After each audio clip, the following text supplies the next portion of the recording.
तो नीतीश कुमार अब इस दलदल से निकलना चाहते हैं। बीजेपी दल नहीं, ये दलदल है और इस दलदल में अगर कोई भी दल मिल जाता है तो वो इस दलदल का शिकार हो। भारतीय जनता पार्टी का अब बिहार से सुपड़ा साफ होने वाला है। बिहार के अंदर जिस प्रकार से राजनीतिक खलबली लगातार जारी है, उसके मद्देनजर रखते हुए यही लगता है कि बिहार के अंदर अब सरकार गिरने वाली है। डूबता हुआ जहाज तो इस देश के अंदर बीजेपी है, जो भी इस पे सवार होगा वो डूबेगा। नीतीश कुमार समझ चुके हैं कि भारतीय जनता पार्टी, उनका अस्तित्व, उनका वर्चस्व सब कुछ समाप्त कर देगी। देखिए, मैं आपको एक बात बता दूं कि भारतीय जनता पार्टी से हर एक नेता और हर एक दल बहुत दुखी है और भारतीय जनता पार्टी का बिहार से सफाया होने के बाद भारतीय जनता पार्टी का सफाया होगा गुजरात से और आने वाले मुंबई के बीएमसी चुनाव से। ये आगाज सिर्फ मैं शिंदे के लिए करना चाहता हूँ, स्पेशल शिंदे के लिए, जो बेमानी से देश के लोकतंत्र की, संविधान की धज्जियां उड़ाकर मुख्यमंत्री की कुर्सी पर बैठे हैं। अब उनका भी नंबर है कि वो भी महाराष्ट्र से जाने वाले हैं। आप लोग अब ये देखिएगा कि भारतीय जनता पार्टी के द्वारा नीतीश कुमार के ऊपर या तो ईडी की कार्रवाई करवाई जाएगी या फिर अब उनके घोटाले उजागर किए जाएंगे। क्योंकि अगर कोई व्यक्ति बीजेपी का साथ छोड़कर अन्य पार्टी, अन्य दल में जाता है तो भारतीय जनता पार्टी उसको रोकने का एक ही तरीका निकाल रखा है और वो है या तो सीबीआई या ईडी या फिर इनकम टैक्स के जरिए उनके घरों पर रेड पड़वानी शुरू की जाएगी। और आज भारतीय जनता पार्टी के जिस तरीके से सुबह से बौखलाहट बढ़ी पड़ी है, जिस तरीके से नीतीश कुमार ने सोनिया गांधी से बातचीत करी है और लालू प्रसाद यादव भी बाहर है, इससे पहले लालू यादव से भी बात कर चुके हैं, कुछ दिन पहले आपने देखा ही होगा। तो बिहार के अंदर ये इस प्रकार के समीकरण ये दर्शा रहे हैं कि भारतीय जनता पार्टी का अब बिहार से सुपड़ा साफ होने वाला है। क्योंकि हर एक दल ये जानता है कि बीजेपी दल नहीं, ये दलदल है और इस दलदल में अगर कोई भी दल मिल जाता है तो वो इस दलदल का शिकार हो जाता है। तो नीतीश कुमार अब इस दलदल से निकलना चाहते हैं और नीतीश कुमार इसलिए इस दलदल से निकलना चाहते हैं क्योंकि वो समझ चुके हैं कि भारतीय जनता पार्टी उनका अस्तित्व और उनका वर्चस्व खत्म कर देगी। जिस नीतीश कुमार ने भारतीय जनता पार्टी को बिहार के अंदर पैर रखने का मौका दिया, वही भारतीय जनता पार्टी आज नीतीश कुमार का सफाया करना चाहती है। लेकिन नीतीश कुमार अपना सफाया होने से बचने के लिए भारतीय जनता पार्टी का दामन छोड़ रहे हैं और अगर भारतीय जनता पार्टी का नीतीश कुमार दामन छोड़ेंगे तो ये देश के लोकतंत्र के लिए एक बहुत अच्छी बात होगी कि भारतीय जनता पार्टी के कहीं से तो सफाया हुआ। लेकिन कह रहे कि जो मीडिया में चल रहा है या अफवाहें हैं, जो नीतीश कुमार हैं वो कहीं नहीं जाने वाले हैं। हाँ, ये मीडिया में जब ये चलता है कि मोदी जी प्रधानमंत्री बनने वाले हैं दोबारा से, तो अफवाह नहीं होती है, ठीक है ना। लेकिन जहां बीजेपी की सरकार गिरने की बात हो जाए तो अफवाह होती है। नीतीश कुमार को अगर अपना जमीर को जिंदा रखना है और नीतीश कुमार को अगर बिहार में वापस वोट पाना है या फिर लोगों से वो उम्मीद रखते हैं कि उनको वापस से वोट दें, तो उनको बीजेपी का दामन छोड़ना होगा। और इसी के साथ साथ एक सलाह मैं मुकेश सहनी को भी देना चाहता हूं, जो वीआईपी पार्टी से हैं, उनको भी देना चाहता हूं कि उनको भी भारतीय जनता पार्टी का दामन जल्दी छोड़ देना चाहिए। क्योंकि अगर ये लोग बीजेपी का दामन नहीं छोड़ेंगे तो उनके पास जो भी सीट आई हैं अगली बार वो भी सीट नहीं आएंगी, उन सीटों पर भी बीजेपी का दबदबा हो जाएगा। बीजेपी तो कितना इज्जत दे रही है नीतीश कुमार जी को, कम सीट होने के बाद भी सीएम बना, वो तो आप देख ही रहे हैं कितनी इज्जत दे रही है। अभी आपने देखा होगा कि हाल ही में एक बैठक हुई थी दिल्ली के अंदर, उसमें भी नीतीश कुमार ने भाग नहीं लिया था, नीतीश कुमार ने हिस्सा नहीं लिया था। फिर भारतीय जनता पार्टी के द्वारा भी एक कानून और एक प्रस्ताव भी पारित हुआ था जिसका नीतीश कुमार ने मना किया, ये बिहार के अंदर लागू नहीं होगा। तो बिहार के अंदर जिस प्रकार से राजनीतिक खलबली लगातार जारी है, उसके मद्देनजर रखते हुए यही लगता है कि बिहार के अंदर अब सरकार गिरने वाली है। और दूसरी बात मैं आपको ये भी बता दूं कि अब की बार देश के लोग बड़ी समझदारी के साथ वोट डालें, क्योंकि प्रधानमंत्री नरेंद्र मोदी जी नहीं बनेंगे। क्योंकि आपको याद होगा कि जब 2014 में प्रधानमंत्री बने थे और उससे पहले जब मुख्यमंत्री बने तो प्रधानमंत्री मोदी जी ने 75 साल की उम्र के सभी नेताओं को हटा दिया था।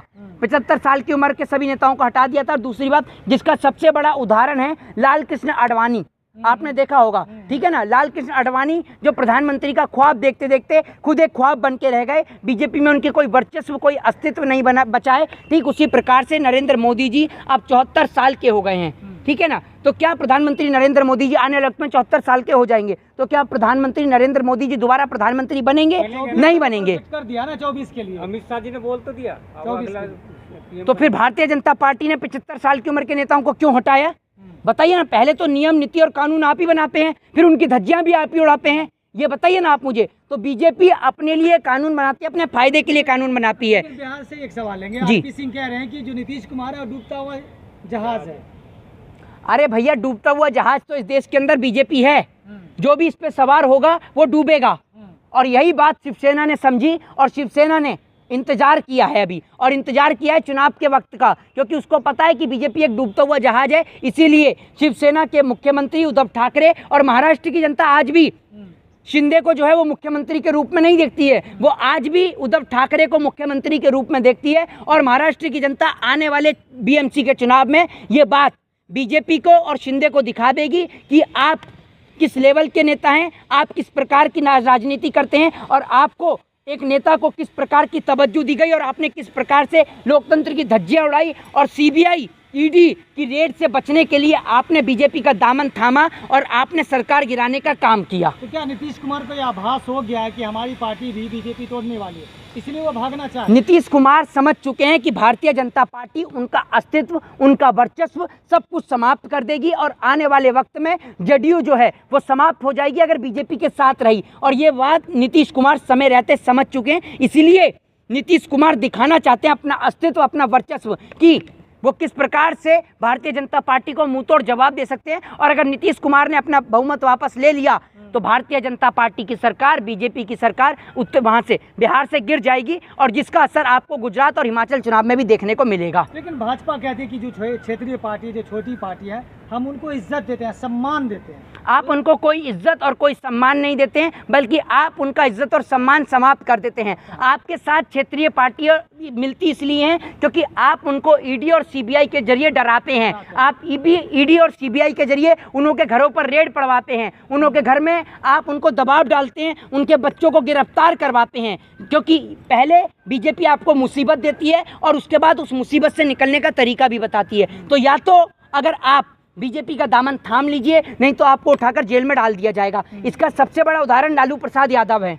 लालू यादव अगर आज भी बीजेपी के ज्वाइन करने की बात कहते तो उनके ऊपर से चारा घोटाले का आरोप साबित जो हुआ था वो सब कुछ हट जाएगा, उनको चारा घोटाले से मुक्ति मिल जाएगी। लेकिन लालू यादव ने, सुन लीजिए, लालू यादव ने जेल जाना मंजूर समझा, लेकिन बीजेपी का दामन थामना मंजूर नहीं समझा। अब यही बात नीतीश कुमार को भी समझ में आ गई है कि अगर वो बीजेपी के साथ रहेंगे तो उनका अस्तित्व और वर्चस्व समाप्त हो जाएगा। लेकिन जो पलटू राम का इल्जाम लगता है, आरोप लगता है नीतीश कुमार का, फिर लगेगा कि मुख्यमंत्री के लिए कुछ भी कर सकते हैं, कहीं भी जा सकते हैं।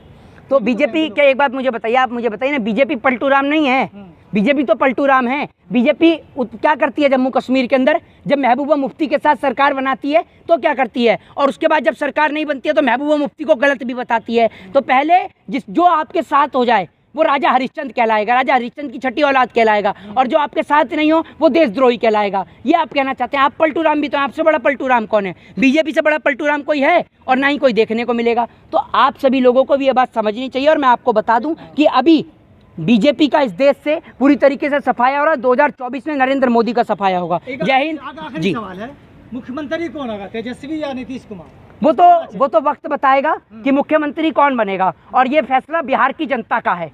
ये फैसला कोई नीतीश कुमार भारतीय जनता पार्टी का नहीं है, ये फैसला बिहार की जनता का है। बिहार की जनता जिसे चुनेगी वो बिहार के लिए कौन काम अच्छा करेगी, अगर ये बिहार की जनता बता सकती है ना, ये बिहार की जनता बता सकती है। ये नेता दल की मीटिंग बता सकती है। जब नेताओं की मीटिंग बैठेगी, तमाम दलों की, विपक्ष के नेताओं की मीटिंग बैठेगी और तमाम चीज़ों पर चर्चा होने के बाद ही ये तय किया जाएगा कि मुख्यमंत्री कौन बनेगा। का फोटो बहुत वायरल हो रहा है जी, वो कैमरा को सलाम कर रहा है जी, क्या कहेंगे?